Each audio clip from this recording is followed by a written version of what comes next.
दोस्तों, हमारी सीरीज चल रही है केनेथ एंडरसन की बुक द टाइगर रोर्स। पिछली सारी कहानियां प्लेलिस्ट में है। आगे की नई कहानी शुरू करते हैं। आज की कहानी है द मैन ईटर ऑफ तलाई नोवु। अब ये बात है कोलेगल तालुक की, जो कि पहले कोयम्बटूर डिस्ट्रिक्ट के नाम से जाना जाता था। मद्रास राज्य का हिस्सा था। ये उन दिनों की बात है जब भारत में अंग्रेजों का राज था। वहां पर एक छोटा सा गांव था जिसका कि नाम था तलाई नोवु। अब अंग्रेज चले गए, मद्रास प्रेसिडेंसी भी चली गई। अब मद्रास प्रेसिडेंसी की जगह ले ली है मद्रास स्टेट ने। मद्रास स्टेट का मतलब आज का तमिलनाडु।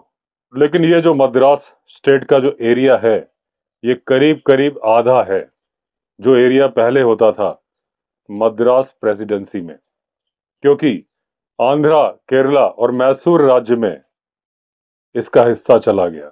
दोस्तों, जो मैसूर राज्य का जिक्र हो रहा है, अब उसे कर्नाटक बोलते हैं। अब ये जो हिस्से ट्रांसफर किए गए उसमें तलाई नोवु भी था, यानी कि पूरा का पूरा कोलेगल तालुक था। अब ये आ गया था मैसूर राज्य के अंदर। अब जब ये मैसूर राज्य में आ गया तो बहुत ज्यादा शहरीकरण होने लगा। जगह जगह गांव बनने लगे, घर बनने लगे, इंडस्ट्रीज बनने लगी और जंगलों की हुई बेतहाशा कटाई। यहाँ तक कि जानवरों के रहने के लिए जगह नहीं बची। लेकिन एंडरसन बोलते हैं कि मेरे लिए तलाई नोवु को याद रख पाना कोई मुश्किल काम नहीं था। मेरी यादों में वही पुराना तलाई नोवु है और इसके दो कारण हैं। और उसका पहला कारण है, तमिल भाषा में तलाई नोवु का मतलब होता है सर दर्द। और यहाँ पर कावेरी नदी के पास में एक लेपर्ड यानी पैंथर एक्टिव था और जिसने सच में मुझे दे दिया था सर दर्द। Man eating panthers south India में बहुत कम पाए जाते थे, वैसे भी कम होते हैं। और देखा जाए तो पैंथर मैन ईटर होता नहीं है। एक्चुअली ये मैन ईटर नहीं था, ये मैन हेटर था। इंसानों से नफरत करता था और जब तक ये जिया इंसानों के प्रति अपनी नफरत निभाता रहा, क्योंकि ये नफरत पैदा की थी इंसान ने और लेपर्ड ने तो केवल जवाब दिया था।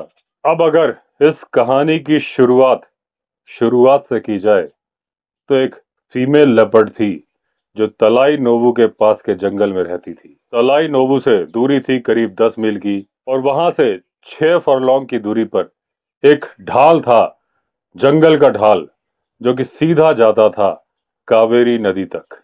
यहां से पूर्व दिशा में सलेम डिस्ट्रिक्ट की सीमा रेखा थी। अब जो फीमेल लेपर्ड थी बहुत यंग थी और जब पहली बार उसने अपने बच्चों को जन्म दिया, 3 बच्चों को, तो उसे बहुत गर्व की अनुभूति हो रही थी।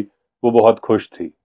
अब वो अपने बच्चों की रक्षा करना चाहती थी, चाहे उसके लिए उसे अपनी जान भी क्यों ना देनी पड़े।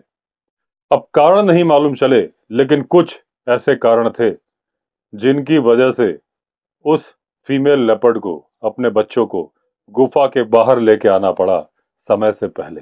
अब बच्चे बहुत छोटे थे। माँ अपने बच्चों को बाहर क्यों लेके आई थी, इसकी एक संभावना यह भी हो सकती है कि कोई भालू उनकी गुफा में घुस गया हो और कब्जा करना चाहता हो, या फिर उस इलाके में इतना भोजन ना हो कि माँ खुद खा पाए तो बच्चों को दूध पिला पाए। तो माँ अपने बच्चों को नीचे लेके आ गई और एक बांस की झाड़ियों में छिपा दिया कावेरी नदी के पास में। ये एक टेम्परेरी इंतजाम था, जब तक माँ कोई अच्छी सी गुफा ना ढूंढ लेती आसपास, तब तक उसने बच्चों को सुरक्षित कर दिया था। अब वो गई थी नया ठिकाना ढूंढने। अब माँ शिकार भी करने चली गई थी, काफी दूर चली गई थी, पूरी रात शिकार करती रही। और जब सूरज ढलने को था, कावेरी नदी में उसकी परछाई दिख रही थी, तब माँ अभी भी उस बांस की झाड़ी से करीब 1 मील की दूरी पर थी जिसके अंदर उसने छुपाया था अपने बच्चों को। तभी माँ ठिठक के रुक गई। उसने कुछ टप टप टप की आवाज सुनी। यह आवाज थी इंसानों की और ठीक उसी जगह से आ रही थी जहां उसने छिपाए थे अपने बच्चे। अब जैसे ही माँ ने इंसानों की आवाज सुनी, वो तेजी से कूदती हुई भागी अपने बच्चों को बचाने के लिए। जब तक वो करीब पहुंची, उसे अपने बच्चों के चिल्लाने की आवाज आ रही थी। वो जान चुकी थी कि इंसान ने उसके बच्चों को देख लिया है। अब जब माँ वहां पर पहुंची तो उसने क्या देखा कि काले रंग के शरीर के ऑलमोस्ट नेकेड, पसीने से तरबतर कुछ लोग घेर के खड़े हैं उसके बच्चों को। ये लोग उन बच्चों को निशाना बना के खेल खेल रहे थे। हेल्पलेस माँ वहां से देख रही थी। ये छोटे बच्चे किसी काम के नहीं थे, लेकिन उसके बावजूद ये लोग उसे मार रहे थे। जब माँ दूर से देख रही थी तो एक आदमी ने अपनी दराती एक बच्चे पे चलाई। बच्चे पे दराती लगी, बच्चा उछला, दूर जाके गिरा। ऑलमोस्ट दो हिस्सों में बट चुका था, लेकिन अभी भी वो जिंदा था, करा रहा था। अब उसके बाद इसी तरीके से दो और बच्चे मार दिए गए। अब वहां पर तीन मरे हुए लेपर्ड के बच्चे पड़े थे, जहां पर थोड़ी देर पहले वो खेल रहे थे। अब चाहे मैन ईटर टाइगर हो, हाथी हो, इंसानों के ग्रुप से सारे डरते हैं, लेकिन ये मां नहीं डरी। एक जोर से चिल्लाई और उन आदमियों के ऊपर दौड़ पड़ी। अब जो पहला आदमी उसके सामने आया, उसके चेहरे के चिथड़े उड़ा दिए मां ने। उसकी आंखें भी नीचे आ गईं। वो आदमी समझ ही नहीं पाया ये चीज क्या है। अब वो आदमी नीचे गिरा। वो करीब करीब अंधा हो चुका था। वो दूसरे आदमी के ऊपर कूदी, उसकी छाती फाड़ दी। बाकी के बचे हुए आदमियों ने इंतजार नहीं किया, अपने हथियारों के साथ चिल्लाते हुए वहां से भाग गए।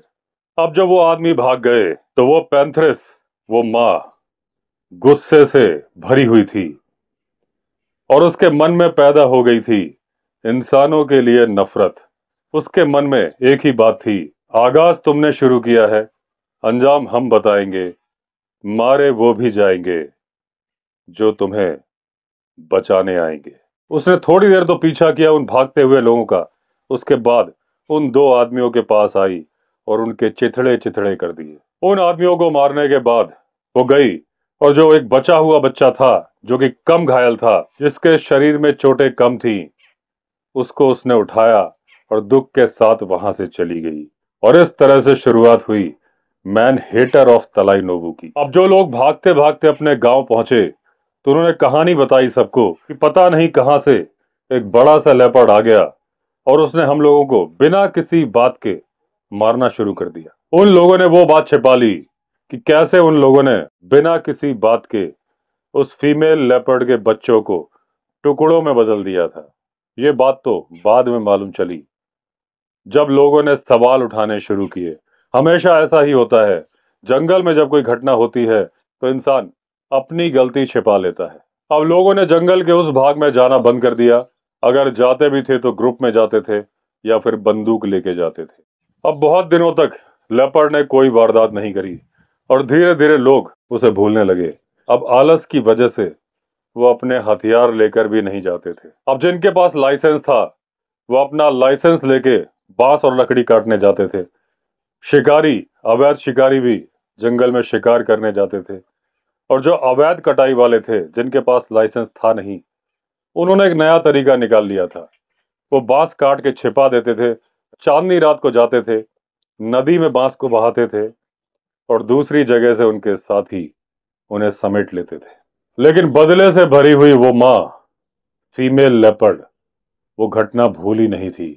उसे नफरत थी इंसानों से और अब ये उसके लिए दूसरा मौका था। अब एक बदमाश चंदन का शिकारी, जिसे पुलिस भी जानती थी, फॉरेस्ट वाले भी जानते थे कि बहुत ही बदमाश है, लेकिन अभी तक वो रिकॉर्ड में नहीं आ रहा था क्योंकि बहुत चालाक था, किसी के हाथ नहीं चढ़ता था। पुलिस के हाथों पकड़ा जाने की तो बात दूर की बात थी। वो अपने बेटे को लेके जंगल में गया। उन्होंने प्लान किया था कि चंदन की लकड़ी काटेंगे, नदी में बहाएंगे और उसके बाद एक जगह जहां पानी का बहाव स्थिर है वहां लकड़ी इकट्ठा कर लेंगे, रस्सी से बांधेंगे और नदी में ही घसीट घसीट के उसको लेके जाएंगे मैसूर राज्य की तरफ। इस काम के लिए ये एक तश्तरी वाली नाव का इस्तेमाल करते थे, जो बांस और भैंस की खाल से बनाई जाती थी। उसे वो नदी में ही छिपा के रखते थे। उन्हें मालूम था कि जैसे ही वो मैसूर राज्य की सीमा में चले जाएंगे, मद्रास राज्य के पुलिस वाले और फॉरेस्ट वाले उन्हें मिलेंगे नहीं और कोई सवाल जवाब होगा नहीं। अब बाप बेटा ने चंदन की टहनियां काटनी शुरू कर दी, वो तने जिन पर वो पहले ही निशान लगा के गए थे। अब लकड़ी कटने की आवाज सुन ली फीमेल लेपर्ड ने, और यही जानी पहचानी आवाज उसने तब सुनी थी जब हत्या हुई थी उसके बच्चों की। वो चल पड़ी उसी तरफ, क्योंकि उसे लेना था बदला। अब उस लेपर्ड को जैसे जैसे ये आवाज आ रही थी, वैसे वैसे उसकी नफरत बढ़ रही थी। उसे वो घटना याद आ रही थी जब उसके बच्चों के टुकड़े किए जा रहे थे। उसके दिमाग में एक ही प्लान था, खात्मा करना है इंसान का। अब उन बाप बेटों में से जो बाप था, उसे तो मालूम ही नहीं चला कब अचानक से लेपर्ड ने उसके ऊपर जंप लगाई, उसकी गर्दन में अपने दांत गाड़ दिए, और उसके बाद कब वो नीचे गिर गया उस लेपर्ड के वजन की वजह से। उसका बेटा 18 साल का था। उसने अपने बाप को गिरते देखा, लेपर्ड को उसके ऊपर देखा, लेकिन उसने अपने बाप को बचाने की कोशिश नहीं की। उसने अपनी सुरक्षा का ही ख्याल किया, फेंकी कुल्हाड़ी, भाग चला अपने गांव की तरफ। अब उस फीमेल लेपर्ड को, उस चंदन चोर को मारने में थोड़ा टाइम लगा, और उतने टाइम ने बचा ली जान उस बच्चे की। वो बच्चा भागता हुआ पहुंचा अपने गांव। बच्चा वहां से भागा, और वो जो नाव पड़ी थी जहां पे, जल्दी से उसमें बैठा, चप्पू चलाए, नदी को क्रॉस किया, अपने घर पहुंचा और अपनी माँ को सारा किस्सा बताया। अब सारे गांव वाले बहुत देर पहले ही सो चुके थे, लेकिन जब माँ बेटे के चिल्लाने और रोने की आवाज सुनी तो वो जगे, सारा किस्सा सुना, लेकिन बोले अभी रात को कुछ नहीं किया जा सकता, जो भी करेंगे सुबह ही करेंगे, क्योंकि सबको मालूम था कि ये बाप बेटा चंदन चोर है। अब सूरज ऊपर चढ़ गया था, तभी गांव वालों की एक टीम, जिसमें बंदूकधारी भी थे, कुल्हाड़ीधारी भी थे, दराती वाले भी थे, चल पड़े जंगल की तरफ। लीड कर रहा था उस चंदन चोर का बेटा। वहां उन्होंने देखा कि वो इंसान अपने ही खून के तालाब में लेटा है, उसके शरीर के चिथड़े उड़ा दिए गए। लेकिन ध्यान देने वाली बात यह थी कि चिथड़े उड़ाए गए थे, शरीर का कोई भी हिस्सा खाया नहीं गया था। इस लेपर्ड को मैन ईटर नहीं कहा जा सकता था, मैन हेटर कहा जा सकता था। और हर कोई देख रहा था कि बिना किसी प्रोवोकेशन के इतना बुरा हाल कर दिया इस इंसान का लेपर्ड ने। आखिर क्यों? क्योंकि उनको शुरू की कहानी मालूम नहीं थी। अब फिर से हो हल्ला शुरू हुआ। फिर से लोग डर के मारे बंदूक लेके जाने लगे, ग्रुप्स में जाने लगे। इस बार डर ज्यादा दिनों तक चला, लेकिन धीरे धीरे, जैसे कि इंसान की आदत होती है, लोग भूल गए, लेपर्ड को भुला दिया और अपने डेली रूटीन को फॉलो करने लगे। अब फिर से दिन बीत गए, फिर से चांदनी रातें आईं।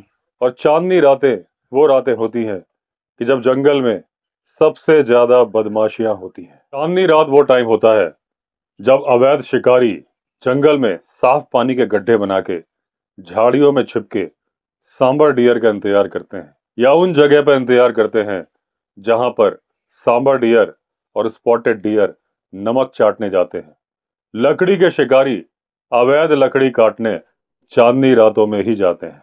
अब लकड़ी काट के या तो उसे नदी में बहा देते हैं, दूसरी जगह से इकट्ठा कर लेते हैं, या फिर बैलगाड़ी में ले जाते हैं, या बहुत ज्यादा साहसी होते हैं तो ट्रक में ले जाते हैं। अब एक अलग तरीके के चोर भी होते हैं। ये होते हैं अवैध मछुआरे। ये जाल से मछली नहीं पकड़ते, कांटे से मछली नहीं पकड़ते। ये उस गोल तश्तरी जैसी नाव में जाते हैं जो कि बांस और भैंस की खाल से बनती है। जहां पे रात को मछलियां सोती हैं, वहां ये घर पे बने हुए बम फोड़ देते हैं। मछलियां तैर के ऊपर आ जाती हैं, ये पकड़ लेते हैं। ऐसा ये पूरी रात अलग अलग ठिकानों पर करते हैं। अब जो इस तरीके के मछुआरे होते हैं, वो दो गोल नाव में चलते हैं। एक में तो ये इकट्ठा की गई मछली रखना चाहते हैं, और एक में कैरी करते हैं बम। अब जिसमें ये मछलियां रखते हैं, वो इतना ज्यादा लोडेड हो जाती है कि ऑलमोस्ट डूबने की कगार पर आ जाती है।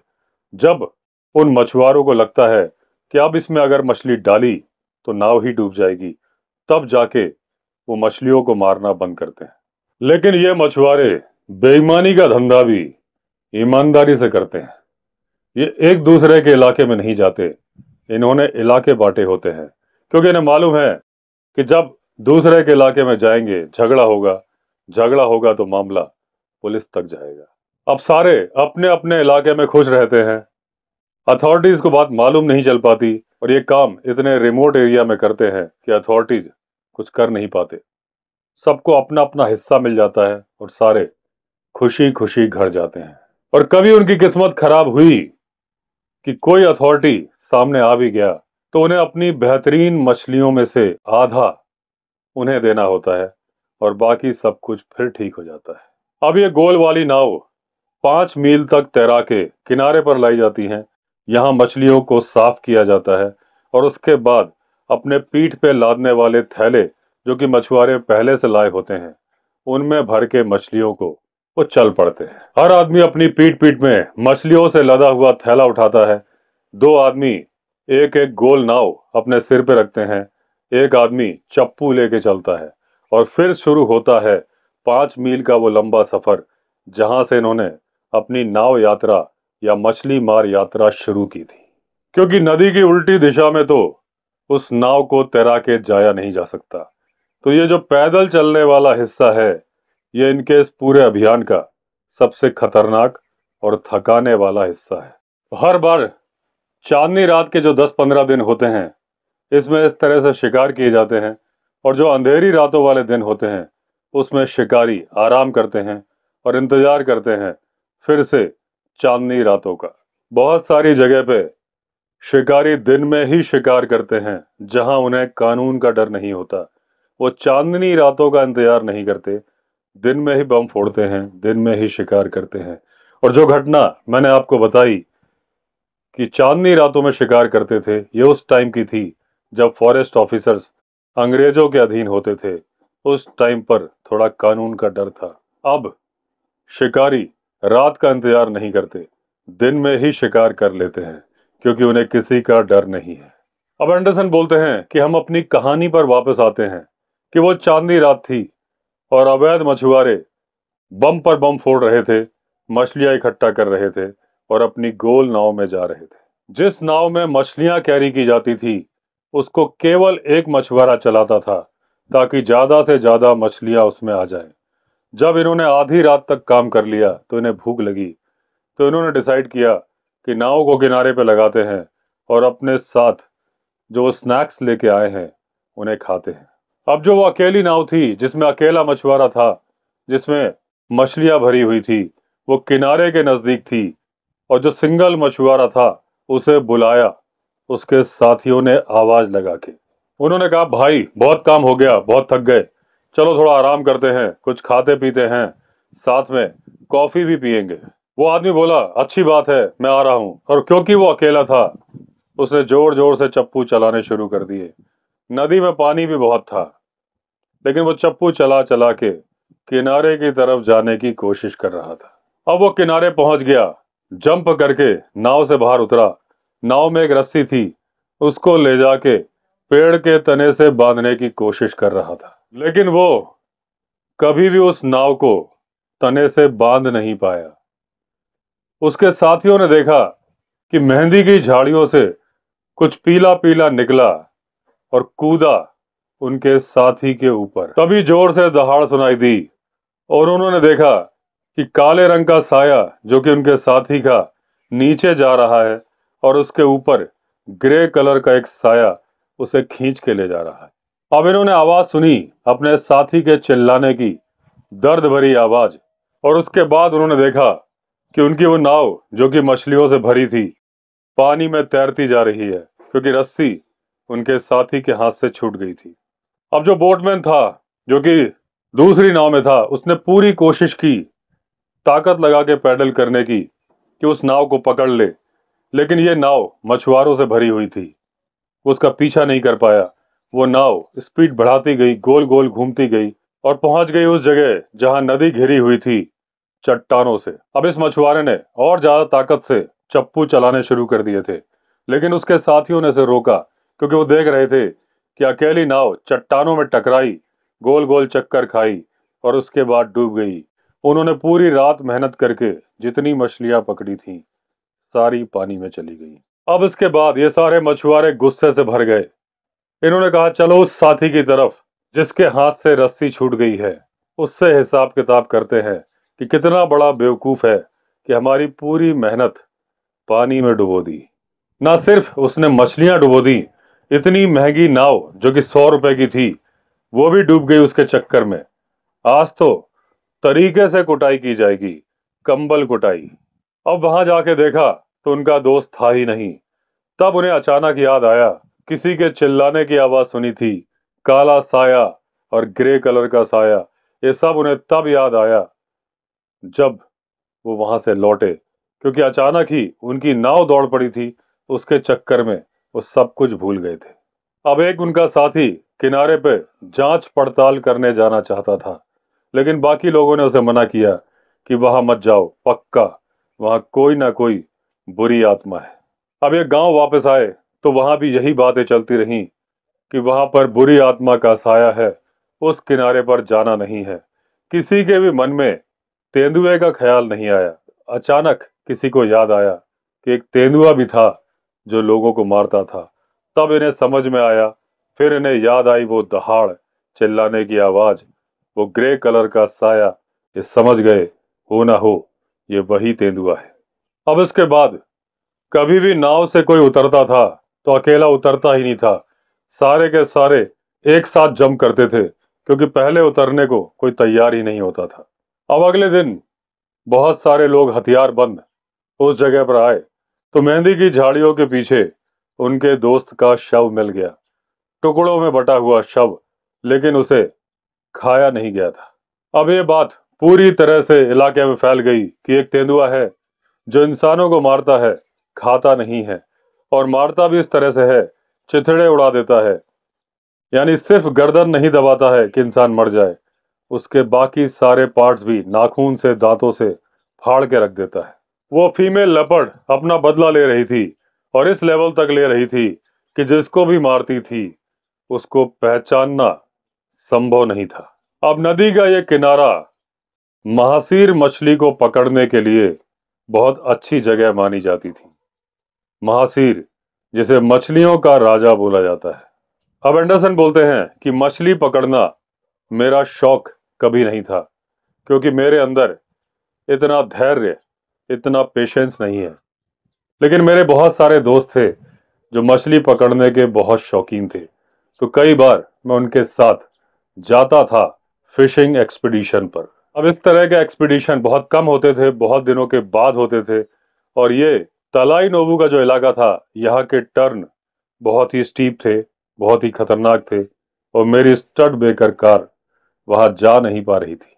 और इनके जो बाकी दोस्त थे उनके पास इंग्लिश कारें थीं, वो भी ऐसी टेरेन पे चल नहीं पाती थी। तो हमारी इस तरह की ट्रिप्स तभी होती थी जब हमारे साथ कोई ऐसा दोस्त होता था जिसके पास जीप हो, या कभी हमें कोई जीप किसी से उधार मिल जाती थी। और ऐसा मौका, सुनहरा मौका हमारे पास आ गया, और मौका भी ऐसा मौका था कि काफी दिनों तक रहने वाला था, क्योंकि मेरा बेटा डोनाल्ड, उसने एक जीप खरीद ली थी आंध्र प्रदेश की। ये नीले रंग से पेंट की हुई जीप थी। इस जीप के हर अंग में भंग था, यानी इसके हर बॉडी पार्ट में कुछ ना कुछ फॉल्ट था, या कह सकते हैं हॉर्न को छोड़ के पूरी गाड़ी बजती थी। लेकिन डॉन ने बहुत मेहनत की, और उसके बाद जगह जगह से पार्ट्स मंगाए, काफी खर्चा किया। अब हमारे पास एक ऐसी जीप थी जो कहीं भी ले जाई जा सकती थी। अब हम चल पड़े तलाई नोवू की तरफ फिशिंग एक्सपीडिशन पर, और गाड़ी चला रहा था डोनाल्ड, बड़ा ही खुश होके, क्योंकि इस गाड़ी को ठीक करवाने में उसने बहुत मेहनत की थी। अब डॉन के बगल में बैठा था टाइनी सैडॉन। वो एक महान शिकारी था, महासीर मछली का। सिर्फ शिकारी ही नहीं था, उसकी बॉडी और उसकी हाइट भी महान थी। और पीछे बैठे थे हम तीन लोग, एक डोनाल्ड का दोस्त मरवन, और एक था थंगा वेलू, जिसका जिक्र मैं अपनी शिकार कहानियों में कर चुका हूं। अब उसको हमने नौकरी दे दी थी, टेबल बॉय, जानवरों को खाना खिलाने की नौकरी। गाड़ियां भी वही साफ करता था। और इस ट्रिप पर भी उसको हम इसलिए लेके आए थे कि वो हमारे कैंप में कुकिंग करने वाला था।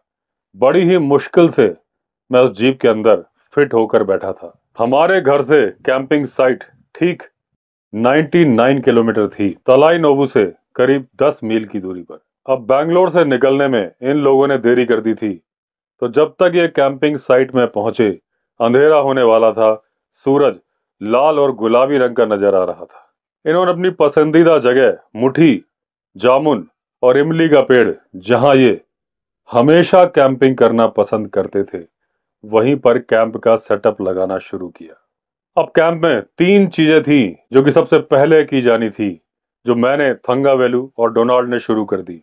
डॉन ने ढूंढना शुरू कर दिया हाथियों के पैरों के निशान को, कि कहीं ऐसा ना हो हम कैंप लगाएं और रात में आ जाए हाथी। अपने दोनों पैरों से मैंने उस इलाके की पत्तियां साफ करनी शुरू की, कहीं उनके नीचे सांप और बिच्छू ना हो।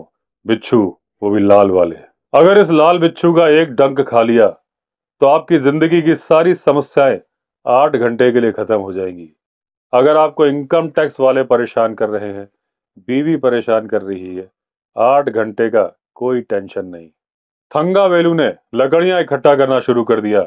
बाद में डोनाल्ड भी उसकी मदद के लिए पहुंच गया, क्योंकि हमें रात भर आग जलानी थी, क्योंकि जब तक जलेगी आग तब तक हाथी जाएंगे भाग, यानी कि हाथी पास नहीं आएंगे। अब टाइनी सैडोन, जो कि भारी भरकम शरीर वाला था, एक चट्टान के ऊपर कूद गया जो कि आधी डूबी हुई थी पानी में, और देखने लगा आसपास के नजारे।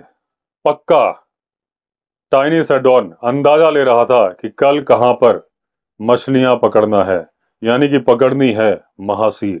और मरवन उस जगह पर लेट गया जिसको मैंने अभी अभी साफ किया था, और बोलता है, ये जगह कितनी कंफर्टेबल है जीप के कंपैरिजन में। हम लोगों में से किसी ने भी उस पैंथर के बारे में सोचा नहीं जो कर रहा था वहां वारदात। चंद्रमा काफी देर बाद निकलने वाला था। हमने मरवन का बनाया हुआ चिकन बिरयानी और पोर्क विंडालू खाया। थंगावेलु चाय बना रहा था, पानी नदी से पीना था। लेकिन टाइनी सैडोन का कहना था कि इस पानी में बहुत सारे बैक्टीरिया होते हैं, कॉलेरा भी हो सकता है, मैं तो पानी नहीं पीऊंगा, चाय का इंतजार करूंगा। उसके बाद चाय पी गई। थंगावेलु ने आग जला दी, बॉनफायर, जो कि पूरी रात जलने वाली थी। हमने सुट्टे मारे, बैठ के गपशप मार रहे थे, पुरानी कहानियां सुना रहे थे, और हम अपने भाग्य पर खुश हो रहे थे कि हमें ऐसी जिंदगी जीने का मौका मिला जो कि हमारे दोस्त, जो पैसा कमाने के जीव जंतु बन चुके हैं, जिनके नसीब में ये सुख नहीं है। अब एंडरसन बोलते हैं कि मुझे पता नहीं क्यों अचानक से मेरी आंख खुली। मैंने अपनी घड़ी देखी, रात के 3 बजे थे। बाहर देखा तो जो आग थी बुझ चुकी थी, कुछ अंगारे जल रहे थे। थंगावेलु, जिसने जिम्मा लिया था कि पूरी रात आग जला के रखेगा, गहरी नींद सो रहा था। डोनाल्ड जोर जोर से खर्राटे ले रहा था, और मरवन और टाइनी अपने सर तक ओढ़कर लेटे थे, क्योंकि वो मच्छरों से भी बचना चाहते थे और आसमान से गिरने वाली ओस से भी बचना चाहते थे। एंडरसन सोच रहे थे कि बड़ा आश्चर्य है कि मेरी नींद किस आवाज से खुली है। क्या कोई हाथी टहनियां तोड़ रहा था या किसी दूसरे जानवर की आवाज थी? वो पूरा ध्यान लगा के सुनने की कोशिश कर रहे थे, लेकिन सुनाई दे रहे थे तो सिर्फ और सिर्फ डोनाल्ड के खर्राटे।